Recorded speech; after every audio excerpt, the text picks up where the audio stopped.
falmerabantsika rehetra karaha sa de tonga sondray eto amin'ny pejy anao horonan-tsary karaha petsona an'io fa ity horonan-tsary ty de vetivety monja ihany mipetraka eto amin'ity pejy ty so anaovan'olona angaredona sy fitsaram-bahoaka mivantana eto amin'ny tabazotra eto aho ka raha roaty variboba fa tsy misy tsony toy izao. Hitanareo zany aty Frantsa zany isaky isa-taona isaky ny weekend amin'ny Pasika dia misy fihaonam-bean'ny malagasy rehetra diaspora rehetra eto a Frantsa sy ny manodidina de mihaona zareo amina toerana iray.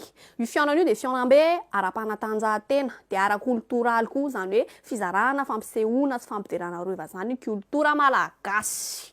Ka amin'ity taona ty de misy any à Bordeaux antsoina hoe tournoi de la diaspora malagasy. De misy koa ny rencontre nationale sportive zay atao any a Vichy. Ka anjaranareo no misafidy zany fa mba tongava raha mbô afaka. Ho an'ireo zay tsy mahalala zany de faly mahalala. Ho an'ireo zay efa mahalala zany de zao de efa miteny hoe azadino manofa an'le fiara be any amin'ny Rent-a-car. Azadino mitondra an'le Dodge sy le Ferrari sy ry Volkswagen sy ry zavy re ry Touareg. So de mitetateta an'le Sprinter na andeha Mazda 119 io andeha hoany fa tsy asian'ny olona combien any. De ry sipakely oeto amizay ky le vazaha.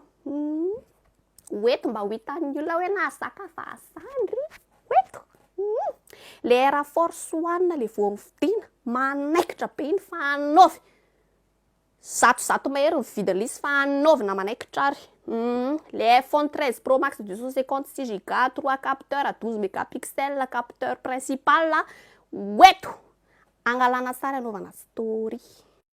Oera tsy maintsy mandeha. De tandremo so miavinavina any hoe mifampijerijery rehefa tonga any mifampiara-ba mba manao bonjour rehefa mifanena so de mifankahita eo de hoe aikoka itony tonga aty ye samy mahay tonga any dahôly de mba mody mifampiara-ba na de fiatsaram-bela tsy ary zay de orika mamy dahôly.